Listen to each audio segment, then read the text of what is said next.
먼저 비상계엄 선포와 해제, 그에 뒤이은 세 번째 현지 국가원수 탄핵 심판으로 인하여 우리 국민 한 분 한 분이 느끼고 계신 고통을 무겁게 받아들이고 있다는 말씀을 드리고 싶습니다.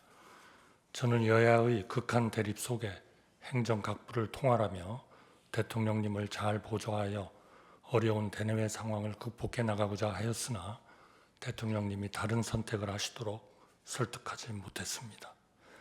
대통령 권한대행으로서 헌법과 법률에 따라 오로지 국민만 바라보며 안정된 국정 운영에 전력을 다하는 것이 마지막 소임이라 생각하였으나 저 또한 탄핵 소추되어 부득이 직무가 정지되었습니다. 어느 누구보다 열심히 살아온 우리 국민들이 이런 어려운 상황을 겪고 계신 것 자체에 대하여 제 일신의 영역을 떠나 진심으로 가슴 아프고 송구스럽게 생각하고 있습니다. 존경하는 재판관 여러분, 국회는 5가지 사유로 저를 탄핵 소추하셨습니다. 우선 국회는 제가 대통령 권한대행이 되기에 앞서 국무총리로 일할 때 국회가 통과시킨 여러 법안에 대하여 국무회의를 통해 제2요구안을 심의하고 의결한 것이 위헌이고 위법이라고 주장하셨습니다.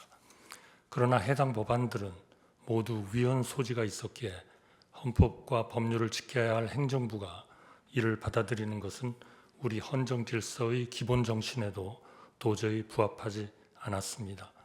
이어 국회가 제기한 내란 동조, 묵인, 방조 주장에 대하여 저는 대통령님이 어떤 계획을 갖고 계신지 사전에 알지 못하였고 대통령이 다시 생각하시도록 최선을 다해 설득하였으며 군 동원에도 일체 관여한 사실이 없음을 다시 한번 분명히 말씀드리고 싶습니다.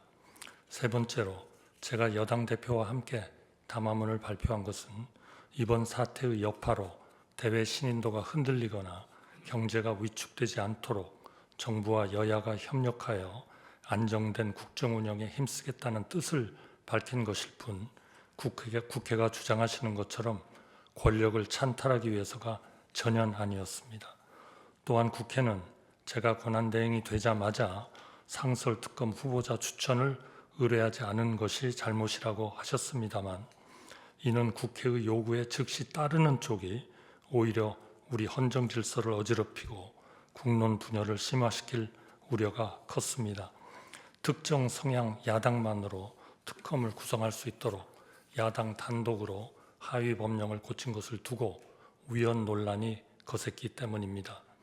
따라서 대통령 권한대행인 저로서는 과연 어떤 결정이 헌법과 법률에 부합하며 국가 전체를 위하여 올바르고 이로운지 여러 의견을 듣고 숙고할 시간이 절실하였습니다.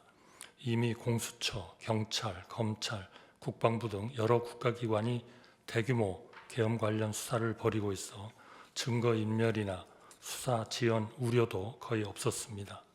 마지막 탄핵 사유는 헌법재판소 재판관님 임명 문제였습니다.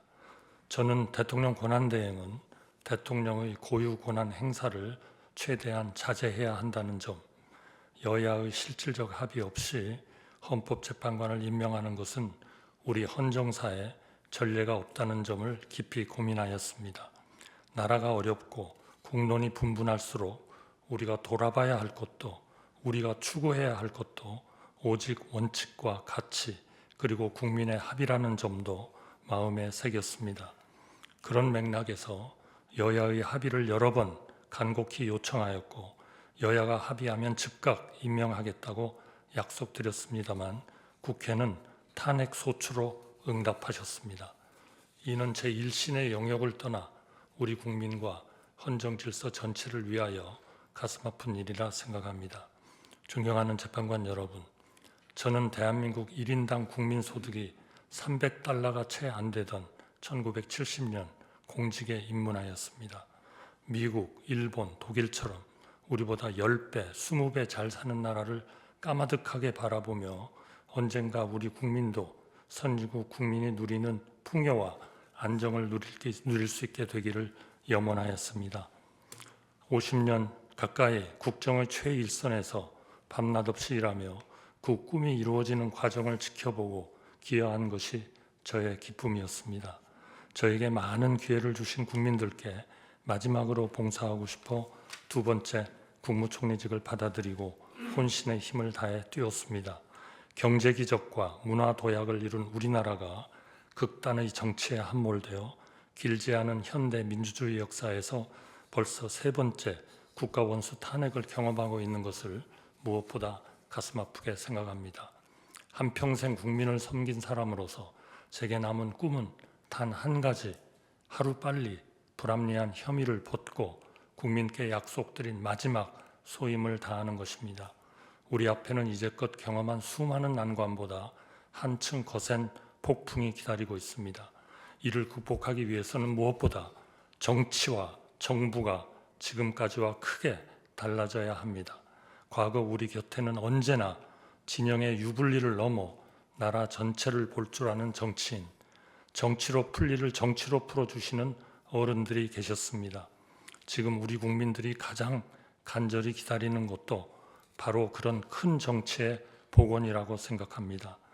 또한 세계 질서가 재편될 때 정부가 적시에 대응하지 않으면 미래 세대가 오래도록 혹독한 대가를 치러야 합니다.